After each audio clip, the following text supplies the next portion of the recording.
She gon' act out. Beat her back down. She a freak hoe. Make her pass out. Alright guys, today I'll be showing you how to do my Stephen Curry manipulation video that was recently posted on my Instagram page today at Trophy Mod. So today I'll be giving you a step-by-step on how to complete, and you may have seen the speed art I recently posted. If not, you should go check it out, my editing page, Trophy Mod, and watch the video to see what happens next.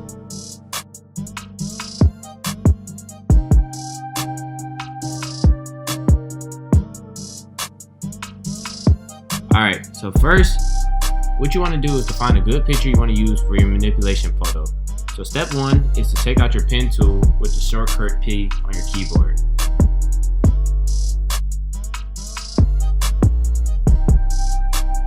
Next, you just want to start using your pen tool to start cropping out your images so that you can create the best source, and you want to do this as precisely as you can. As you can see, I'm using Stephen Curry, but once you get towards the hair, you want to go lightly around it and get as close as you can, but you don't want to capture it necessarily perfectly. You just want to do a light outline of it.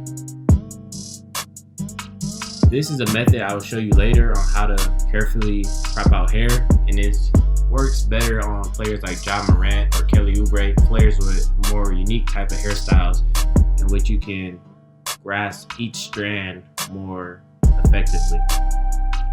From there, you just want to continue to crop out your source, and once I'm finished, I will get back to you. Okay, now that our source is completely successfully cropped out, you just want to right click and go to a make selection. Once you make the selection, you can use that with either your magic wand tool or your quick selection tool. It really doesn't matter. From there, you can start fixing up your image with the quick selection, and you can do it to your liking. Not every photo will have the same, sometimes depending on how effective you cropped out your image.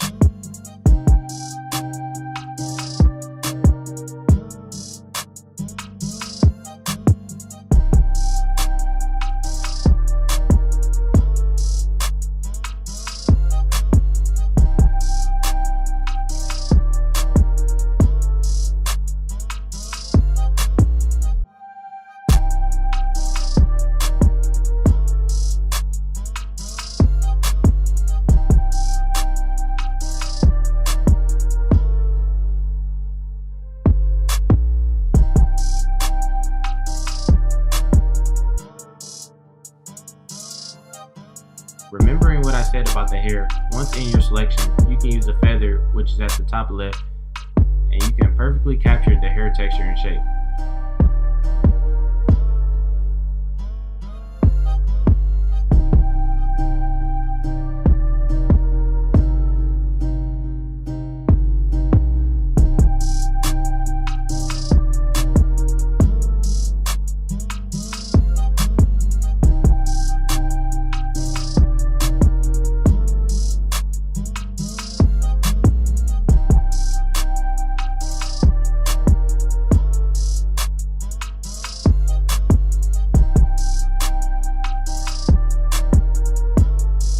Okay, so now that we have our clean mask, we're trying to find a photo that will act as a substitute to replace the other elements in this photo.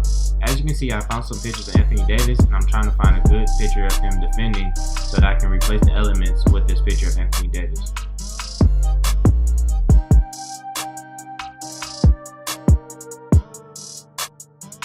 Now, I'll return when I feel like I found the substitute that fit well into this manipulation.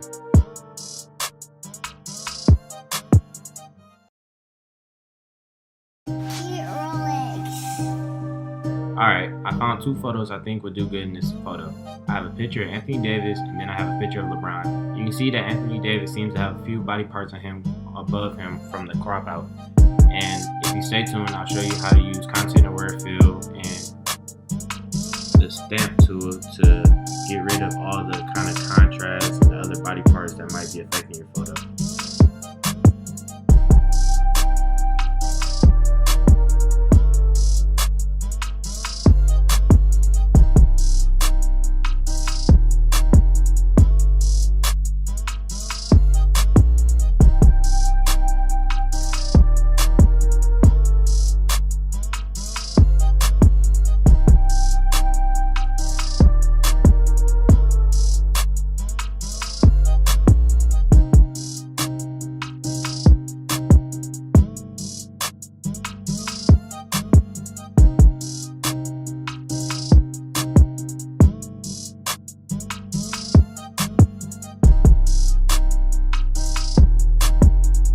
You can do this by making a quick selection around the source that you want to get rid of, and then go to the Edit tab and go down to Content Aware Fill. Content Aware Fill will generate a similar type of background so you can get rid of whatever you're trying to get rid of from the start, and here you can touch up whatever they left out with the stamp tool, being shortcut S on the keyboard.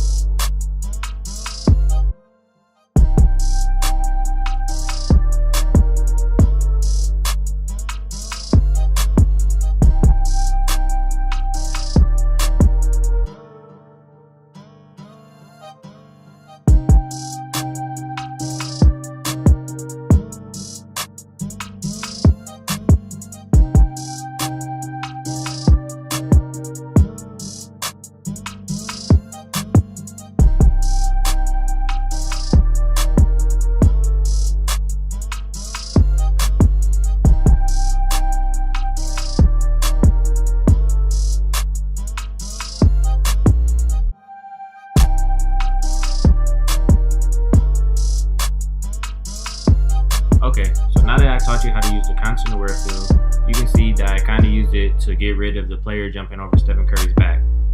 Now what you want to do is enhance the background so that we have a darker view, so that our picture and our cutout mask seem more brighter. You know, you want that to be the focus of the photo with the background being kind of dark.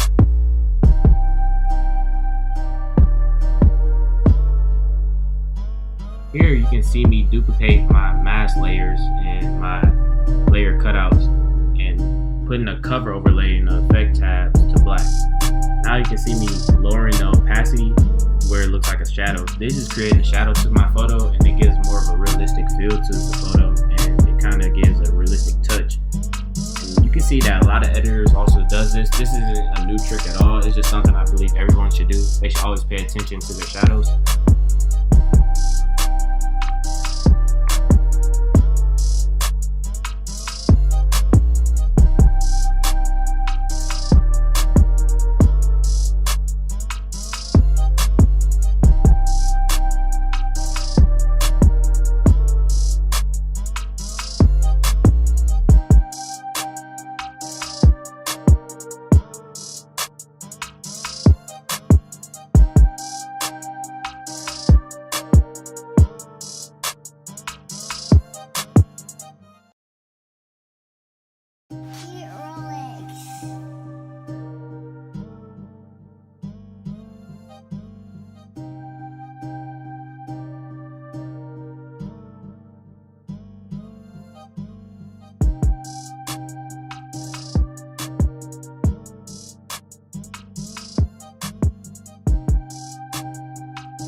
Cool trick that I learned from Calso Scope is making a spotlight. And here is what you can do is you can grab your paintbrush tool and kind of select the light color that's most prominent in your picture.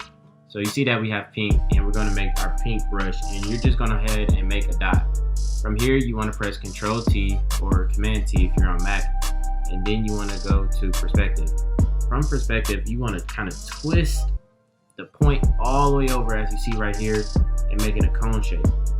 Once the cone shape is made, you want to flip it vertical and try to expand over your target as much as you want, and it gives a cool glowing effect similar to a spotlight.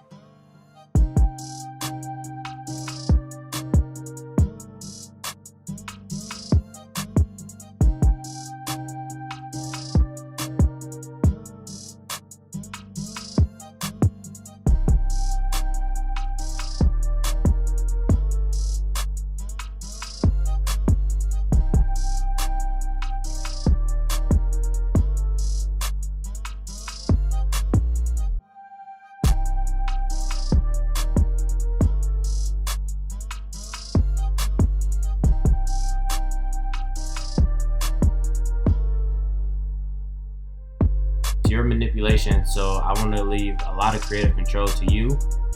For example, I use sports edits and I use this for the manipulation. In your manipulation, you can be doing something with water, trees, or whatever. It really doesn't matter. And from here, I leave creative touch to you to add any vibrant colors or effects, anything you want to do. You can do this by using the camera raw filter that I use a lot, or you can also add a color effect. You can also use photo grain or photo gradient to put over your pictures, which you saw me do earlier. I also like to take my brush tool and go over the vibrant parts of the picture with the same color in my brush and use different type of overlays or blending options. It's all for your creative to use. The more you play around with this, the more better you become at editing.